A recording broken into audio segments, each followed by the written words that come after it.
नमस्कार बहुत स्वागत है आपका अस्सी खबर 80 जिलों में। खबरों के साथ मैं हो रीनू। सबसे पहले बात करेंगे भोपाल से बड़ी खबर की, जहां कोरोना की रफ्तार लगातार जारी है। प्रदेश में एक दिन में 9,000 से ज्यादा मामले सामने आए। तीसरी लहर के 28वें दिन सबसे ज्यादा मरीज सामने आए। 170 बच्चे भी संक्रमित हुए। ग्वालियर में कोरोना पॉजिटिव 5 दिन के बच्चे की मौत हुई, तो वहीं भोपाल में 2,107 मामले सामने आए। और संवाददाता शरद जुड़ गए। शरद, कोरोना की रफ्तार लगातार बढ़ रही है। देखा जा रहा है कि 9,000 से ज्यादा मामले सामने आए हैं।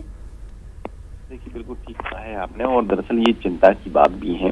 जिस तरीके से केसेस लगातार बढ़ रहे हैं, हम देख रहे हैं इंदौर पीक पे बना हुआ है, सबसे ज्यादा केसेस वहाँ पे सामने आ रहे हैं। और अगर हम पूरे प्रदेश की बात करें तो कल 9,000 से ज्यादा केसेस सामने आए हैं। और खास बात ये भी है कि इसमें बच्चों की संख्या भी अच्छी खासी है, और ये एक चिंता की बात करता है। ग्वालियर में जिस तरीके से एक 5 दिन के एक बच्चे की मृत्यु हुई है, उसका कोरोना पॉजिटिव पाया जाना अपने आप में इस चिंता को और बढ़ाता है।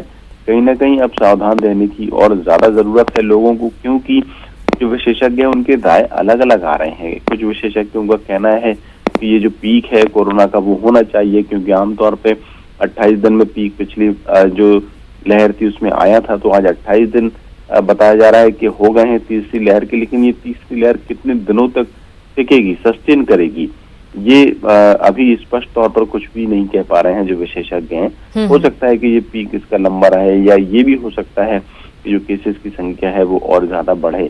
तो कुछ भी परिस्थितियां अभी क्या कुछ होंगी इसके बारे में स्पष्ट तौर पर विशेषज्ञों की राय नहीं है। लेकिन हाँ, इतना जरूर है कि लोगों को बहुत सावधान रहने की जरूरत है, क्योंकि जो कोरोना के केस हैं वो लगातार बढ़ रहे हैं। और इसको हल्के में लेने की जरूरत नहीं है, क्योंकि बहुत सारे लोग ये भी कहते हुए इस बार सुनाई दे रहे हैं कि इस बार कोरोना से वैसे हालात नहीं है। लेकिन अगर आप आंकड़ों को देखें तो स्पष्ट हो जाएगा कि कितने लोग पीड़ित हैं, और मृत्यु का जो आंकड़ा है वो भी सामने आ रहा है लगातार।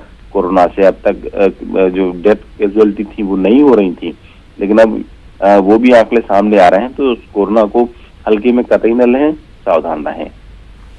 जी बिल्कुल शरद, बहुत शुक्रिया आपका जानकारी के लिए। तो कोरोना एक बहुत ही खतरनाक संक्रमण है, बच्चे भी इसके चपेट में आ रहे हैं, और इसलिए इसको बिल्कुल भी इस पर लापरवाही करने की जरूरत नहीं है। बहुत सतर्कता बरतने की जरूरत है।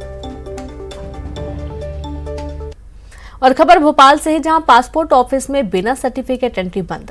वैक्सीनेशन सर्टिफिकेट दिखाना जरूरी है। 18 साल से ऊपर के लोगों को वैक्सीनेशन सर्टिफिकेट अनिवार्य होगा। 15 से 18 साल के लिए पहली डोज का सर्टिफिकेट जरूरी होगा। कोरोना को देखते हुए ये व्यवस्था बनाई गई है। तो भोपाल से बड़ी खबर है, जहां पर अब जो पासपोर्ट ऑफिस है, पासपोर्ट ऑफिस में बिना सर्टिफिकेट एंट्री बंद है। वैक्सीनेशन सर्टिफिकेट दिखाना जरूरी होगा। 18 साल से ऊपर के लोगों को वैक्सीनेशन सर्टिफिकेट दिखाना अनिवार्य है। 15 से 18 साल के लिए पहली डोज का सर्टिफिकेट जरूरी। कोरोना को देखते हुए ये व्यवस्था बनाई गई है।